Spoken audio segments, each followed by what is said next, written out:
예배는 어때요, 교수님? 저는 이제 뭐 온라인 예배 많이 다른 목회자들보다 조금 더 연구하고 조금 더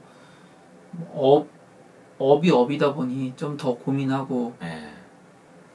미디어라고 하는 게 이제 매개라는 의미인데 원래 이 매개라고 하는 건 하나님과 사람 그리고 사람 사이를 매개하는 역할이 되어야 되는데 근데 이제 우리가 이 미디어를 사용하거나 미디어를 활용하는 방식에 있어서는 특히 지금 온라인 예배도 하나님과 사람을 매개하는 데 있어서는 저는 계속 실패하고 있다고 보는 거예요. 아까 잠깐 말씀드렸지만 영성적인 측면에 있어서 개인의 영성에 이렇게 막 크게 막 도움이 되거나 아니면 무슨 뭐 이게 훈련이 되거나 이런 지점들은 무시되고 현장 예배와 현장을 경험한 성도들을 매개하는 데에만 집중하고 있어요. 맞아. 그 저는 가정에서 폰이나 PC나 대형 TV를 놓고 예배에 참여하는 사람들이 그 예배를 통해서 하나님을 경험하는 게 가능할까라는 거엔 저는 굉장히 큰 물음표를 이들이 경험하는 건 현장 예배의 감성은 경험하겠죠. 그리고 그만큼도 아니죠, 실제로는. 그러니까 현장 예배를 드렸던 추억은 공유할 수 있을지 모르지만 실제로 그 자리에서 이루어졌던 어떤 영적인 뭐 되게 웃긴 표현, 영적이라는 표현 자체가 웃기지만 그런 영적인 어떤 관계들이 만남들이 그 온라인 예배라는 매개를 통해서 이루어질까라고 하면 저는 낙제점을 주고 싶은 거예요. 맞아요. 이런 고민을 가지고 있는데 그럼 뭘 어떻게 해야 하나님과 사람이 매개되지? 이 생각을 하면 저도 답이 없는 거예요. 교수님 예배 학자시잖아요. 이건 뭐 오늘 주제랑은 상관없는 건데 그럼 교수님 요거는 어떻게 이것들을 이루어나갈 수 있을까요? 그게 영원한 숙제인데 저도 이제 집에서 예배를 드려보다 보니 제가 이렇게 부끄럽지만 처음엔 제가 옷을 제대로 차려입었어요. 제가 생각에 몇 달은 간 것 같아. 그래도 이거 우리가 목사인데 지킬 건 지키자 뭐 이러면서 뭐 아내도 동조를 해주고 그래서 딱 이렇게 시간 맞추기 뭐 이런 거 제가 그런 글도 썼고 썼으니 책임을 져야 될 거 아니에요. 이 무너져 내리는데 순식간이더라고요. 어느 날 저 딸내미가 헌금봉투를 가져온 거예요. 너무 놀랬죠 그때. 그래서 아마 그 전도사님이 헌금봉투 준비해라 그랬나 봐요. 근데 거기서 제가 딱 뭔가 좀 깨닫는 지점이 있었어요. 이게 아무것도 아닌 것 같은데 이런 어떤 작은 어떤 행위 있잖아요. 헌금봉투 준비하는 거. 아빠 왜 주일 예배 드린다면서 헌금봉투 준비 안 하는 거야? 딱 이러는 거예요. 그러니까 웃으면서 농담 반 진담 반인데 제가 그때 맞아. 우린 저 계좌이체니까. 근데 그게 아닌 거예요. 그게 아니고 실은 이런 작은 행위 옷 입는 거 뭐 이런 하나하나가 사실은 영적인 행위인 거예요. 이게. 보기 싫은 사람을 보기 위해서 어쩔 수 없이 만나기 위해서 교회로 가는 발걸음. 이 모든 게 다 영적인 행위인 거야 사실은. 그걸 놓치고 있구나 내가. 별의별 생각이 다 들더라고. 그러면서 만나는 지점 말씀하셨는데 찾아가야죠. 우린 지금 중계방송을 시청하고 있죠 지금. 너무 마음이 아파요.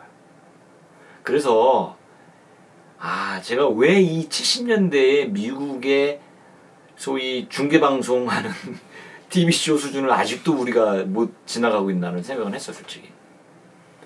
그러려면 아예 진짜 기도문 나눠주고 중계하는 게 아니고 같이 할 수 있도록 글자라도 띄워주고 뭐 이렇게라도 했으면 좋겠다는 생각도 했어요. 방법을 찾아야 돼요 지금. 지금은 뭐 그래서 어떻게든지 간에 동시성, 시간적 동시성, 그리고 같은 공간 안에 있다고 하는 느낌, 그 다음에 아까 말씀드린 매개. 매개를 반드시 그 유지를 해주는 거 지금 필요하죠. 성탄절에 저희 교회 예배 드리는데 그 대림절 초 이렇게 쓴단 말이에요. 그 첫 주는 생각 못했다가 두 번째 주에는 카메라 2개 놓고 하나는 대림절 초를 켜는 거를 보여주는 것부터 시작한 거예요. 전 이제 라이브로 하니까 이렇게 초 이렇게 켜고 그 장면 나가고 그다음 이제 저 나가고 2개죠. 근데 이제 켤 때만 나가니까 좀 뭐하고 제 얼굴만 나가는 게 너무 싫어서 이제 스위칭해서 초도 보여주고 초는 움직이잖아요. 이렇게 작은 바람에도. 그리고 얼마 전에는 그 아까 보여드린 그 오브제 같은 거 예, 이렇게 예. 놓고 지금 이 시각과 청각 외에 다른 감각들을 쓰기 어려운 이 상황에서 비언어적인 상징들을 어떻게 활용하는가가 되게 중요하겠다는 생각은 저는 많이 들더라고요. 네. 많이 들고 이걸 어떤 식으로 좀 뭐라고 할까 예시를 들거나 사례를 드는 것들이 지금은 되게 중요하겠다. 왜냐면 다들 어쩔 줄 몰라 하니까. 네. 어쩔 줄 몰라. 근데 그 초를 이렇게 켜는 모습을 보고 누가 이제 저한테 연락이 왔어요. 설명하면 길지만 어쨌든 우리 교회 한 6개월 정도 나오고 이제 다시 자기 사역으로 돌아간 그 자매가 있는데 거기가 이제 무슨 예배가 너무 낭만적이었다라고 얘기를 하는 거예요. 네. 근데 그 얘기를 들으면서 그냥 예배를 드렸다라는 표현이 아니라 예배가 낭만적이었어요라고 하는 것은 지금 또 다른 뭔가를 느끼고 네, 있는 거잖아요. 네. 이런 상징 행위들, 상징들이 어느 때부터 중요하겠다. 근데 우리 상징 많이 잃어버렸잖아요. 제가 뭘 준비하면서 사실은 떠올린 기억이 있어요. 재수요일 예배인데 요즘에는 이제 예배서에도 개신교 예배서에도 재수요일이 들어가 있어요. 루터교나 성교에 있고 성결교회도 심지어 재수요일 예배를 만들어 놨더라고요. 이제 신학교 미국에서 다닐 때 처음으로 재수요일 예배 경험한 거죠. 가서 생전 처음 재수요일이 시작한다는 건 알았는데 사람들이 이렇게 저렇게 들어서 들어볼 기회가 없잖아요. 신학을 했으나 굉장히 충격받았어요. 저 그날. 지금도 동선이 기억이 나요. 그날의 동선. 그 채플을 이렇게 우리 2층에 채플이 있는데 어떻게 꾸며놨는지도 기억이 나고 그다음에 십자가 긋는 거. 그래서 흑에서 왔으니 흑으로 돌아간 이 선언 이런 것들이 그 느낌이 이렇게 굉장히 생생해요. 이게 근데 지나고 나서 보니까 이런 것들이 조금 우리가 잃어버린 부분이긴 하다는 생각이 들었어요. 근데 이건 또 거부감이 많아가지고 당장 적용하기 힘들거든요. 그렇다면 언어로 풀어서라도 아니면 장식을 통해서라도 아니면 노래를 통해서라도 뭔가 묶어주고 그 다음에 말씀하신 초 같은 거 일깨워주고 하는 부분 있어야 되겠다는 생각이 들더라고요. 확실히 이게 있어요. 근데 우리는 아까 이제 우리가 얘기하다 설교를 계속 들어야 하는 일방적인 소통 이거 고통이에요. 왜냐하면 그 건축가 유현준 씨가 그런 얘기 했잖아. 굉장히 아주 예리한 지적인데 한 건물 안에 나갈 수 없게끔 만들어 놓고 장의자 모여서 한 사람의 이야기를 큰 화면을 보면서 듣게끔 하는 건 대단히 위험한 행위다. 저거 일리 있다고 봐요. 그분도 기독교인으로 안 돼, 저는 솔직히. 이제 이건 건축학적인 공간이 어떻게 사람에게 영향을 끼치나를 이제 얘기를 자주 하니까 그분이. 그러고 보니까 우리가 진짜 그런 방식에 익숙해 있구나. 그러면 뭐가 문제냐면 지그시동적이 되죠. 말씀하신 게 맞아요. 자기 걸 안 써. 오로지 이렇게 가만히 그럼 이제 태화되죠. 안 쓰면 태화되니까. 그런 부분이 염려가 되는 부분입니다.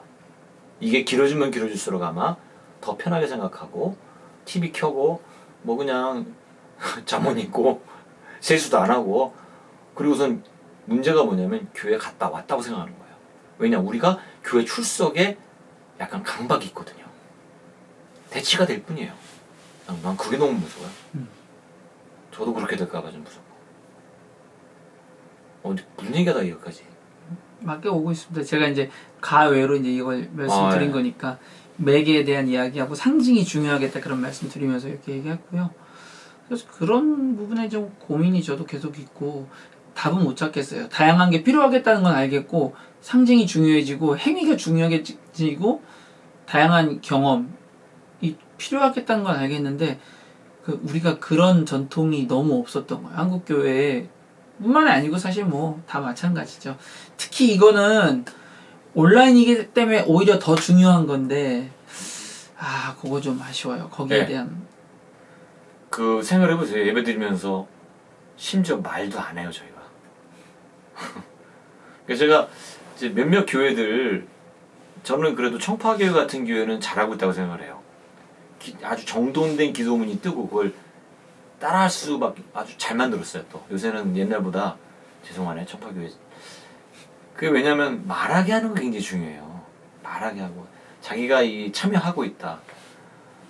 그래서 온라인 대형 교회가 되었는데 근데 하여튼 그런 작은 노력이라도 뭔가는 해야 된다. 뭔가. 또 하나는 뭐 공동체죠. 예배 나오지 않아도 공동체가 될 수 있다. 어떻게든 방법을 찾아보자. 제가 뭐 우리 목사님 얘기도 했는데 이제 신방 필요하죠. 관리해야 되고 관리라는 게 좀 표현이 적절하지 않은데 못 쓰는 사람 너무 많아요. 사실은 이게 대형 교회하고 빈입빈 부입부가 너무 지금 심각하죠. 작은 교회들. 제가 예로 든 교회 청주의 한 교회는 좀 정신 지체 뭐 장애를 가진 분들이 많이 다니고 알코올 중독자. 그래도 오프라인 예배가 있을 때는 와서 얘기도 하고 관리도 하고 이렇게 뭔가 이런 대화를 하는 게 안 나온다는 거예요. 예배 볼 수도 없고 그런 분들에게는 확실히 사각지대가 너무 많아요. 애들 아버지 엄마 교회 안 다니는 애들. 저 누가 얘기했지? 우리 이게 학교 전도사님인데 손편지 소식 보내줬더니 애가 너무 고마워하고. 사실은 그 온라인 뭐 미디어 이런 것들이 만남을 편하게 해준 지점이 있지만 접근성이 떨어지는 분들 소외가 일어나는 것들은 훨씬 더 큰 셈이죠. 네. 훨씬 더 큰 셈이고 그래서 이게 가지고 있는 장점이 어떤 상황이나 누군가에게는 오히려 큰 단점이 될 수 있는 것 같고 그런 분들에게도 단점이 되지 않도록 하는 노력이 없으면 이거는 또 하나의 굉장한 폭력이 될 수 있겠다는 지점들이 분명하게 있죠. 네. 결국엔 이제 환대와 배려가 키 이슈가 되는 거예요. 네. 결국 소외되는 사람을 줄이고 어떻게든지 간에 그런 부분에서 우리 취약하죠. 우리 한국교회가. 그건 확실해요. 뭐 다른 얘기긴 하지만 헌금에 있어서도 빈익빈 부익부가 확실하게 드러났잖아요. 뭔가 어떻게 보면 안타까운 일이죠. 한국교회가 어땠으면 좋겠다. 그런 거 있으세요? 예. 어땠으면 좋을까요? 품이 있었으면 좋겠어요. 기독교인은 정말 차원이 다른 사람들이다. 멋있다. 이런 얘기 좀 들었으면 좋겠어요. 제 소원이에요. 우리가 그거 놓친 거지 사실은. 교인 두른다고 걱정할 게 아니에요. 사실은.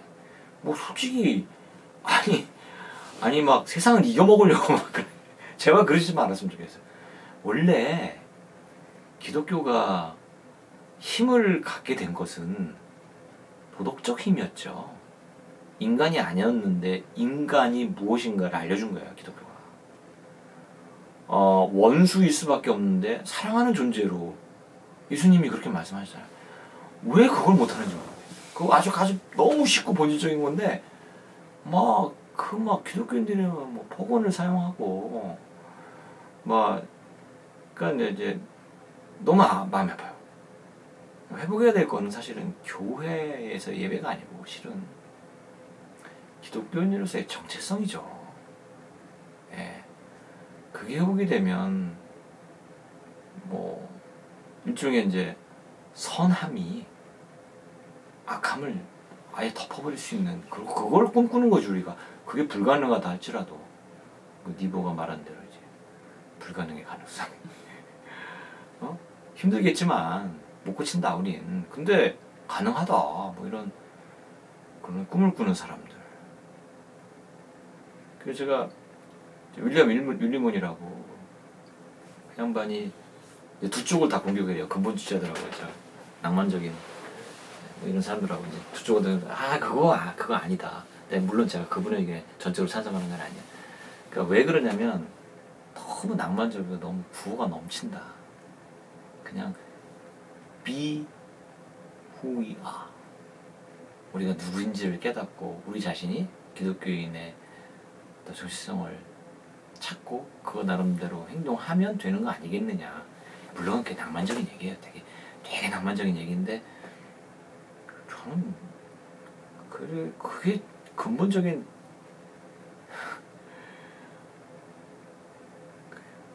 해결책이 아닌가 이렇게 생각하는 거죠. 솔직히 목사라고 얘기하기 좀 민망한 상황 요새 그렇잖아요. 기독교인 너무 욕 많이 먹고